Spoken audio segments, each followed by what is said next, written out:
Nem parece que faz tanto tempo, né? Porque eu procurei não perder o ânimo, né? Todo esse tempo. A minha graduação primeira foi História.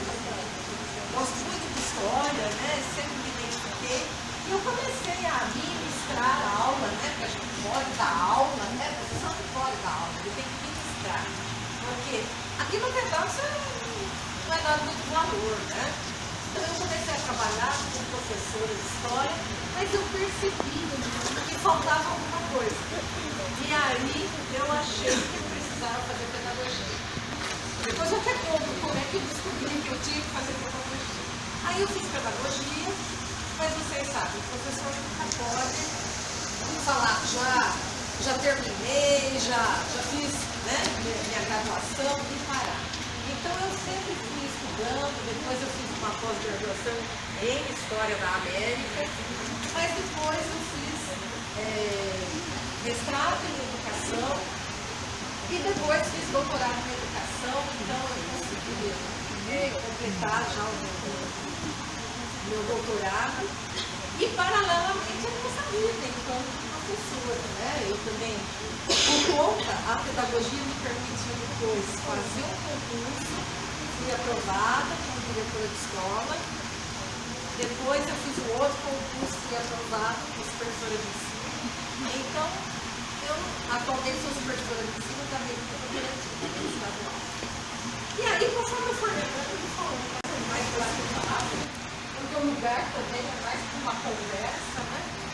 Mas para a gente conversar sobre a pedagogia, sobre o curso de pedagogia, paralelamente à educação nesse país, né? Gostei muito da apresentação da aluna, porque ela já deu uma resposta, né, para as nossas angústias. Porque a gente que já está muito tempo na educação, muitas vezes fica sem esperanças. Mas a gente sabe, Paulo Freire já tinha dito, né? Sem esperanças não dá para ser professor. E é o que realmente acontece. A gente tem que ter esperanças. E eu percebo, em toda a minha trajetória, visitando muitas escolas, conversando com professores, que quem faz a diferença, quem alguém se preocupa com a educação, somos nós. É o professor na sala de aula, né? Porque muitas vezes, e é o que a gente vai ver nessa conversa aqui, as políticas públicas, a própria legislação, ela não trouxe, não é que ela não trouxe, nem sempre o legislador pode colocar numa lei aquilo que não é execuível, né? Aquilo que não é possível de ser feito. E aí a gente vai ver essa trajetória. Esse aqui é um curso que desde a sua criação, em 1939, ele sofre com a questão da identidade. Para que ele serve? O que é? Né? Qual o profissional que ele vai formar? E teve várias mudanças no decorrer desses 80 anos. E ele sobrevive, ainda bem, né? Mas a gente tem que deixar claro que a história do curso de pedagogia, toda a educação brasileira, do magistério em si, está muito voltado para a história da mulher. Eu tenho certeza, sei lá, talvez vocês conversando com alguém, falam, eu estou estudando, o que você está fazendo? Eu faço pedagogia. Pedagogia? Já aconteceu isso? Uma vez ou outra? Nossa, mas você quer? Você não está fazendo medicina? Mas quem faz esse tipo de comentário não está errado. Porque pelo menos etimologicamente falando, a palavra pedagogia vem do grego, paidos, né? É criança em grego, e agogo é condutor, é aquele que conduz a criança. No início, na Grécia Antiga, não era todo mundo que estudava, porque vocês sabem muito bem, a escola não é para todos. Tanto que a palavra escola, em grego, escolé, quer dizer lugar do ócio. Por quê? Porque só ia para a escola quem precisava trabalhar, quem vivia na ociosidade, né? E aquelas crianças que não precisavam trabalhar, elas eram conduzidas até o mestre. E elas eram conduzidas por um escravo, que era o pedagogo, aquele que conduzia as crianças. E aí, com o passar do tempo, o pedagogo passou a ser o próprio mestre, né? E, de fato, A pedagogia é a aprendizagem das crianças, mas não é só isso, é todo direcionamento do ensino. E eu vou lhes dizer, a minha prática pedagógica, porque eu trabalhei acho que 5 anos só com a minha licenciatura em História, eu acredito que melhorou muito a partir do meu curso de pedagogia. Fiz um tempo que ele ainda não tinha uma identidade definida, mas ele trouxe muita bagagem para eu melhorar a história de vida, dos meus tempos de formação em pedagogia, do meu debruçamento dentro da minha constituição docente, da minha experiência de sala de aula, vem das pesquisas que eu faço em educação, vem do amor que eu venho buscando alimentar por Paulo Freire, e eu espero conseguir, neste dia, levá-los à reflexão dessa importância, né, do pensamento do Paulo Freire na nossa atualidade. A partir do diálogo, conhecendo a sua vivência e oportunizando a ele um olhar projetivo para frente. Voltando na história da menina. Essa menina então foi com a mãe para o estado de São Paulo, e aí ela viveu todo um processo escolar com a dificuldade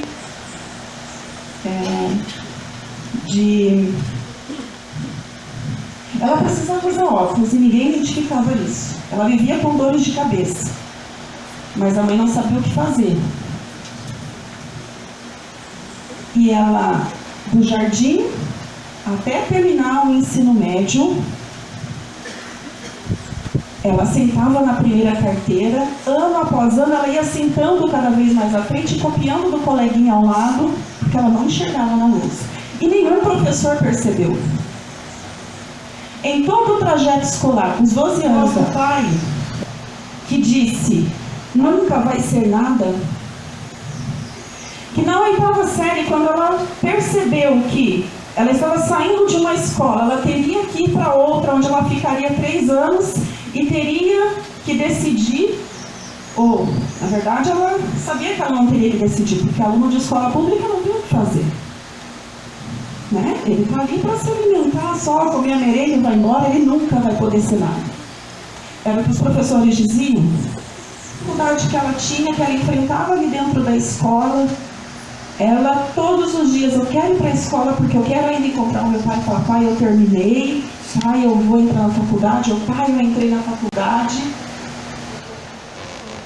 Essa menina sou eu. Esse é um pouco da minha história. Eu sou alagoana. Eu comecei a ler Paulo Freire lá na 5ª série. Eu tive muitos professores que disseram para mim, você nunca vai estudar numa universidade pública, esquece, você nunca vai fazer faculdade. E eu quis compartilhar com vocês essa história para falar do Paulo Freire de uma forma diferente. Eu identifico em tudo que eu vivi a sensibilidade do Paulo Freire. Em tudo que eu vivo ainda hoje. Eu enxergo um homem que não me conheceu, mas que travou uma batalha por mim. E por todos os estudantes da escola pública e por vocês. Por nós que estamos aqui.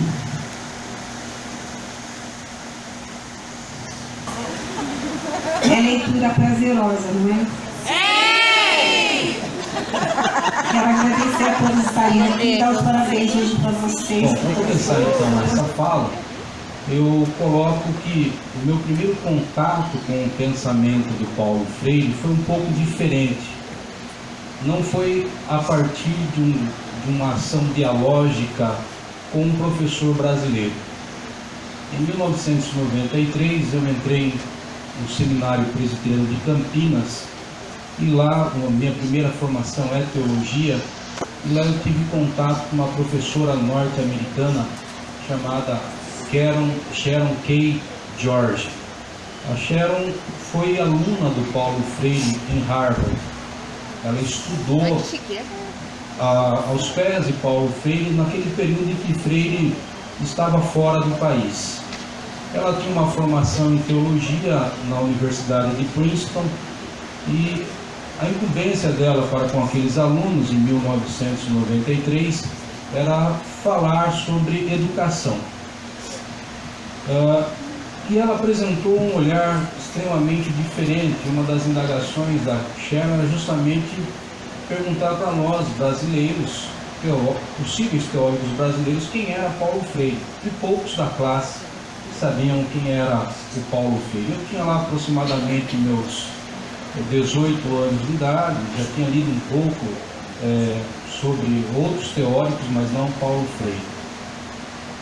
E ela apresentou um olhar absolutamente diferente. E ela ficou indignada, dizendo: como é que vocês brasileiros ignoram um dos maiores educadores do Brasil? E foram 4 anos, 5 anos de formação que ela foi apresentando o pensamento de Paulo Freire. E o meu primeiro contato com o livro, então, foi com o livro Pedagogia do Oprimido, porque ela trazia não só uma leitura sobre a educação, mas também naquele momento sobre a chamada teologia da libertação. Eu fui me apaixonando e percebendo que aquela professora não só conhecia teoricamente o Paulo Freire, mas a prática dela era uma prática extremamente libertadora em sala de aula. Ela valorizava alunos da mais variadas formas, da possibilidade. E aí então que entra um Paulo Freire pouco discutido e pouco falado no campo da educação, que é a contribuição do Paulo Freire na teologia. Clodovis Boff, Leonardo Boff e tantos outros teóricos e teólogos da teologia da libertação reconhecem nos seus escritos a importância do pensamento freiriano para a teologia. E como disse o livro Cristão e a Teologia da Libertação, o Paulo Freire vai mostrar uma situação não só da Igreja Católica da época, mas de certa forma da Igreja cristã brasileira na época. Se nós temos o Clodovis, o Leonardo e o Freire na teologia da libertação do ponto de vista católico, no protestantismo nós temos a figura também de um educador que vocês já ouviram falar, que é Rubem Alves. O Rubem Alves vai contribuir com um texto chamado Teologia da Esperança.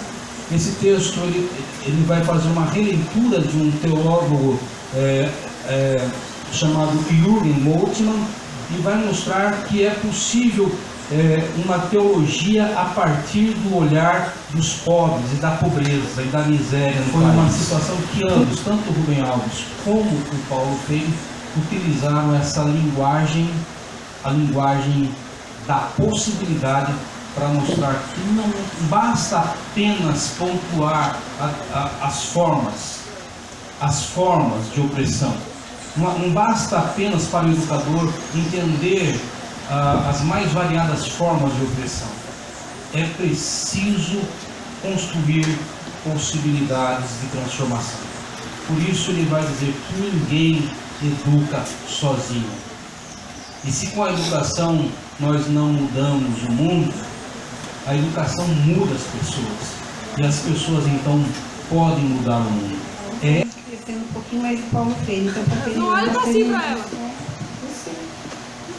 Você, Rodrigo. Quero agradecer a Clarete, a professora Simone pela presença, a professora Ivanilson pela fala. Eu não tenho mais muito o que falar depois da fala dos dois. Eu acho que eles trataram com propriedade a maior parte daquilo. Eu tenho muito enfaticamente a ideia de que quanto mais ditatorial, quanto mais tirânica a pessoa, mais ela fala pelos outros, principalmente quando a pessoa fala por Deus e pelo povo. Quanto mais a pessoa fala por Deus e pelo povo, mais ditatorial, mais tirânica e menos ela conhece Deus e o povo. Então, o único sentido pelo qual posso falar de Paulo Freire é o sentido pelo qual Paulo Freire me atravessa. E quais são as dimensões que Paulo Freire atravessa o professor Rodrigo? Primeira dimensão, a educativa. E como que se dá essa dimensão educativa? A partir do diálogo. Eu não posso pensar em ensinar alguém se eu não estiver aberto ao aprendizado que esse alguém me traz. E isso eu já falei com vocês N vezes. Quem leu Pedagogia do Oprimido comigo, quem leu outros textos de outros autores comigo, mas eu sempre estive tratando de Paulo Freire de uma forma ou outra. As meninas que estão tendo filosofia e educação comigo sabem muito bem o processo que eu estou fazendo com elas em relação ao que vocês têm a me dizer. O que você tem a me dizer e o como eu, ouvindo vocês, eu consigo construir um professor Rodrigo melhor que possa estar justamente dialogando com vocês e construindo coletivamente sentidos e saberes sobre o mundo. Que aí é uma perspectiva muito própria minha, que é o Paulo Freire ecologista. Como assim o Paulo Freire ecologista? Como que nós construímos a nós mesmos como educadores, como pessoas, como cidadãs, como cidadãos, a partir daquilo que o mundo nos dá, a partir daquilo que o mundo nos oferece. Como eu consigo compreender o mundo e como, compreendendo o mundo em suas N dimensões, eu consigo aprender aquilo que eu sou e ser um professor um pouco mais dialógico.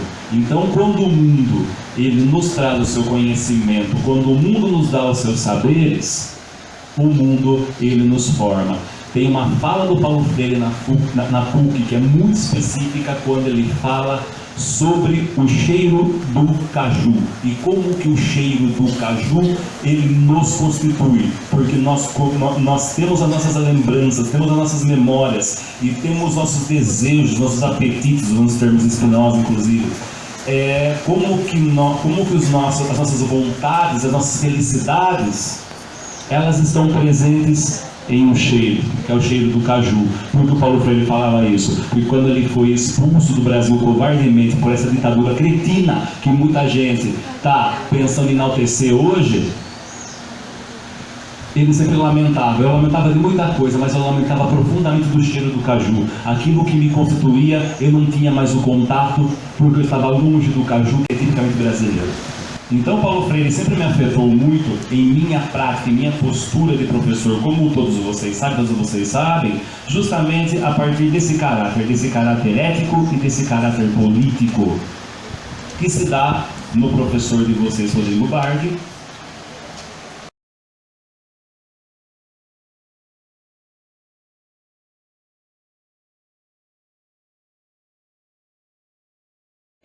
Momento para vocês aproveitarem, para vocês entenderem um pouco mais sobre a vida do professor, assim como eu estou passando para vocês agora. Ela não é só aluno, ela não é só sala de aula, ela envolve muito mais do que isso. É a gente se preocupar com o ser humano, é a gente ter a noção de que todos nós, como seres únicos, como indivíduos, vivemos numa sociedade. E a sociedade está repleta de outros indivíduos. Sejam eles bons, sejam eles maus, sejam eles crianças, sejam eles adultos. Né? A nossa sociedade tem violência e a gente precisa lidar com isso de alguma forma, seja alertando, seja educando, seja trazendo informação. 2017 e quando chegou em dezembro, eu havia prestado, no quinto período, eu havia prestado concurso em Boituva. Passei o dia lá, prestei para infantil, para PEB 1 e passei para os dois cargos. Quando foi em dezembro, eu comecei a olhar e a gente, né, eu sempre estava prestando concursos e eu vi que eu havia passado, achei que eu não fosse chamada. Quando foi em dezembro, eu vi que eu seria a próxima a ser chamada, próximo edital. E aí, nossas aulas foram até 17 de dezembro, 25 de janeiro, eu fui convocada. Aí, eu fiz a loucura de assumir os dois cargos. O infantil, versário 1, e o fundamental, terceiro ano. Foi uma experiência única. Não, assim, se acontecer com alguém, experimentem. Mas, por conta da distância, do cansaço, e também da falta de experiência em ser professor, e o compromisso de ser professor, eu exonerei o infantil em março. Eu exonerei, eu estou só no fundamental. Estou com uma turma de primeiro ano, estou super satisfeita. Todos os dias são desafios, o tempo todo. né? E o que a Carol falou, quando a gente está numa sala de aula, a gente não se preocupa só com os alunos. Por mais que você não queira, você lida com seres humanos, então você lida com famílias. Nunca pense que você está trabalhando só o aluno. Às vezes você não ensina só o aluno, você não orienta só o aluno, você não trabalha só com o aluno. O aluno tem uma família, né? E eu também, todos os dias eu vivo casos. Eu estou no bairro mais carente de Boituva, onde ninguém quer trabalhar, tá? E eu acho que a escola em que eu trabalho é uma das melhores. Tenho muito orgulho de estar naquela unidade escolar. Olha essa. O lobo com fome e o coelho que dorme. Mais um. Mais um. Essa eu acho que é de uma pureza, de uma beleza. Realmente é poético. Poético. Esse é demais. A chuva está caindo e o homem está dormindo. Essa criança não se alfabetizava. Essa criança tinha problemas. Diziam que tinha problemas. Tinha um alvo caindo na cabeça dela. Na verdade, ele só tinha uma questão de qual é a melhor metodologia para que ele aprendesse. Quais eram as maneiras, as oportunidades que ele tinha de... Opa! Contou meu segredo. Tudo bem. Mas a gente entra depois. Vamos pro... Eu quero os gatos. Eram 10 gatos. Vocês vão ler comigo. Os 10 gatos. Circuito de aprendizagem, metodologia ativa. Atenção aqui comigo, segura aí. Segura que os gatos são terríveis para sair da casa. Um grupo aqui, o outro grupo lá, 5 mesas na sala. Meu bicho que quer sair. 5 mesas. Em cada mesa, 6 cadeiras. 4 a 6 cadeiras. Uma cadeira para a professora e a cadeira dos alunos. Em cada momento, depois que a gente lê o livro da Tatiana Belink, Os 10 Sacizinhos, que é uma lenga-lenga. Lenga-lenga são aqueles textos que vão e que voltam, que parece que nunca acabam. Quem já ouviu aquela? Quando o relógio bate a uma, todas as cadeiras? Tumba-lacatumba. Tumba-lacatumba. Uma cara. Isso é lenga-lenga. Trazida pelos portugueses. A colonização faz parte das brincadeiras do Brasil todo. Eram 9 irmãs numa casa, uma delas foi comprar biscoito. Deu um tangolomando nela e das 9 ficaram 8. Isso é lenga-lenga. Depois que modernizou, vamos lá comigo, vai. Ele está rebelde, vai. Lembra comigo, hein? Primeiro ano, escritas autorais. Meu papel só na intervenção para escrita alfabética, as ideias totalmente deles. Olha lá. Agora ele já está rebelde. Os 10 gatinhos. Pronto. Gente, PowerPoint, não tem mais nada que isso. Você não sabe pede para alguém te ajudar. Pronto. A gente quer que o gatinho saia dentro da casa. A professora consegue sair de trás da casa, tá bom? Tá bom. 10 gatinhos. Os 10 gatinhos. Agora a gente quer cantar. Dedicamos o livro para nós. Esses são alguns autores, porque na classe toda, é o grupo. Saíram 5 livros diferentes. Eram 10 gatos de uma casa. Um foi encontrar o nobre e dos 10 ficaram? Olha, é animação simples. Volta o movimento e acabou. Vamos pro outro. Eram 9 gatos de uma casa. Um passou mal comendo biscoito e dos 8? Dos 9 ficaram? 8. Só gatinho. Eram 8 gatos de uma casa. Um deles foi dançar com a empreguete. Era empreguete. E dos 8 ficaram? 7. Eles ficam esperando por mim. Tudo feito com eles. E dava show na sala de aula. Põe aqui, põe acolá. Eram 7 gatos em uma casa. Um deles foi na escola aprender francês. E dos 7 ficaram? 6. Em uma casa. Ele achou uma gata e ela falou: eu te quero. E de um ficou? 5 livros fantásticos escritos por crianças de primeiro ano, todos alfabetizados no final do ano, no primeiro ano. Por causa da lenga-lenga? Não. Por causa das milhares de oportunidades de escritas significativas que eles tiveram lá. E dessa forma, uma metodologia ativa. Então, eu estou aqui no grupo. Sentei com esse grupo. Sentei, já mobilizamos. Qual que era a comanda geral? Escolhe o tema e o lugar. Aí eu sento com eles, a gente conversa naquele grupo, todo mundo está escrevendo quais são as ideias primeiro, quais são as palavras que rimam. Você não precisa falar nada, esquece isso, porque já estão com as características do texto aqui, e você não precisa estar falando nada. Olha, ó gente, é lenga-lenga é poema, olha, esse tem que ter rima, vai por número. Só um pedacinho desse aí, só, os menininhos. O de baixo. Vou mostrar. Pode ir seguindo, se ele não quiser obedecer. Os 10 menininhos. Esse é uma proposta, é a mesma, um outro grupo.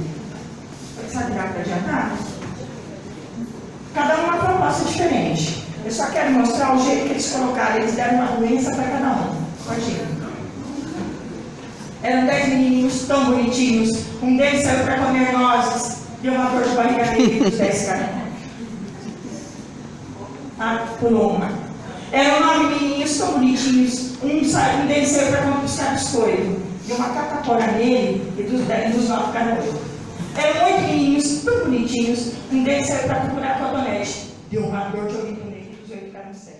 Proposta diferente, porque cada grupo é uma modelização geral, mas cada grupo tem sua ideia. Então, pode fechar. Eu estou sentada com esse grupo e um é o escriba. Então, eu sentei com esse e o escriba. Então, o que vocês vão ditar para ele escrever? Então, a intervenção eu faço com quem? Com ele, mas todo mundo acompanhando. Todo mundo está dando ideia. Aí, propôs, ele vai escrever. Eu vou fazendo as suas perguntas. Mas olha, vamos ler essa palavra aqui. Que outra palavra começa dessa forma? Não está faltando alguma coisa? Qual é a sugestão que vocês dão para rimar com tal palavra? Eu faço esse trabalho todo de incentivo, de modelização, de intervenção pedagógica para que escrevam corretamente. Estou falando, estou até perdida aqui. Vai ser da hora, né? Vamos terminar. A partir desse momento, que fez toda essa troca, eu saio daquele grupo, vou para o outro e vou fazer esse mesmo caminho. Quando eu volto para o primeiro grupo de novo, eu sento com outra criança. Ele é o escriba do momento.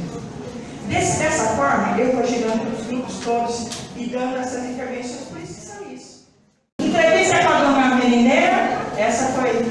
Já sofreu alguma queimadura no fogão? Aprendeu a cozinhar? Gosta de cozinhar? Já errou alguma receita? Pode passar. O livro, pode passando. Pode passando, que é isso, é uma parte. São as perguntas que movem o conhecimento. A gente tem uma mania de entrar na escola e dar todas as respostas e responder tudo que as crianças perguntam. Inverte. Faz aula de boas perguntas. Pega uma figura, pode. Agora você já tem qual é, mas vamos lá. É essa figura, mas coloca lá no começo. Bota mais uma. Apresenta só isso para a criança na aula. Faz uma aula dessa. E aí, o que é isso? Ele vai ter que pensar. Ele não pode repetir o que o outro falou. Começa a sair o mesmo campo semântico, é incrível. E eles vão falando, são aulas de boas perguntas que traz um raciocínio.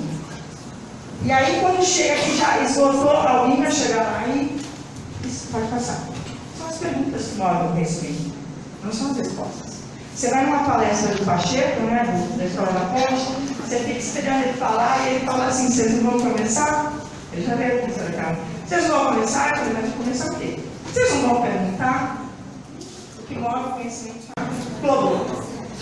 Aprender a construir, reconstruir, constatar para mudar, que não se faz sem abertura ao risco e a abertura do espírito. Nosso mestre maior que falou dele, né? Pode passar mais um? Não, meu. Anotem, por favor. Esse é meu e-mail. O que eu quero de vocês? Manda as suas ideias, as suas propostas, o que está acontecendo, porque eu quero contar a história de vocês na alfabetização da nossa escola. Que vale a pena a gente compartilhar com outros alunos e professores do Brasil. Digo para vocês, vale a pena ser professor. Nós podemos fazer a alfabetização de qualidade, sim, mas a gente tem que estudar. Tem que estudar, tem que querer, porque a gente pode, mas não basta só querer e ter vontade, tem que ter estudo, tem que ter profissionalismo.